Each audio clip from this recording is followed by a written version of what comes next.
Of indiscriminate violence in the inner cities.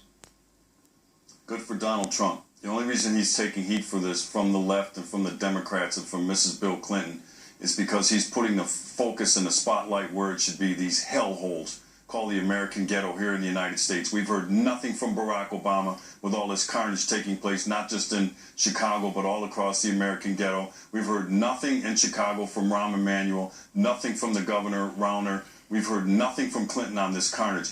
460 people have been murdered. Most of those black people by other black people, just like Ms. Aldrich, God rest her soul, and nobody wants to talk about it. It's the, don't look behind the curtain over here stuff. Over 2,700 people have been shot in the great city of Chicago this year in non-fatal shootings. 455 people have been murdered in Chicago against, here's another statistic.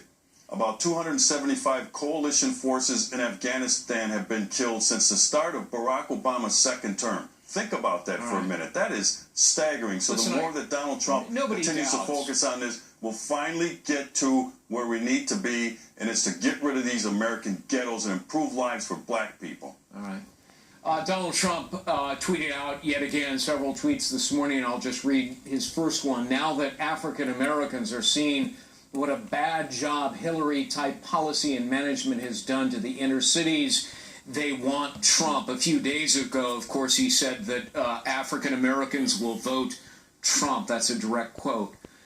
Why isn't that reflected in any of the polling data where he consistently stands at about 1% to 2% among black voters?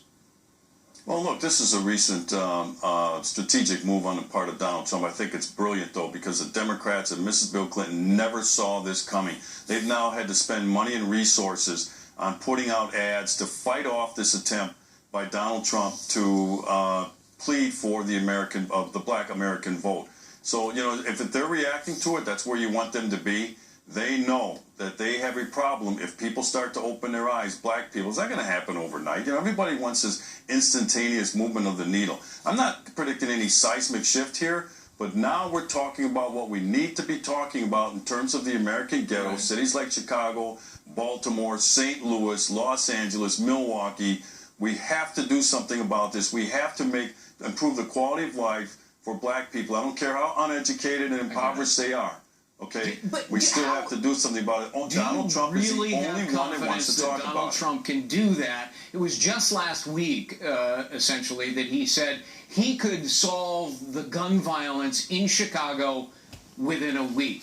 I mean, do you really believe that? Well, not a week. I mean, some of these things are figure of speech. But to me, what I interpret that as means very quickly, because that's what we have to do. Keep an eye on the amount of murders that have happened in some of these cities across America. It's on an uptick. So here's how he can help. Appoint an attorney general who's going to look at the American police officer as an ally in the pursuit of justice and in the pursuit of criminal behavior, not to be seen as an adversary and almost a hostility toward the American police officer. That alone will make a difference because the police will become assertive again. Look at all you got to do is look at what Rudy Giuliani did in the city of New York. It didn't take him a decade to do that. Some smart police policies, some smart strategies, but it took years. Full court press against the criminal element, and you can make a difference.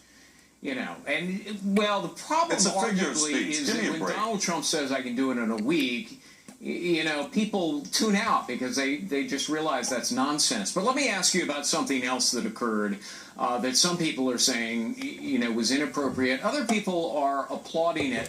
The MTV VMA Awards last night, Beyonce was there. She brought to the red carpet, and there they are, the mothers of people killed in interactions with police. Then during the show, she had her backup dancers create an image of people being shot down with red lights flooding the stage. What's your reaction to all of that?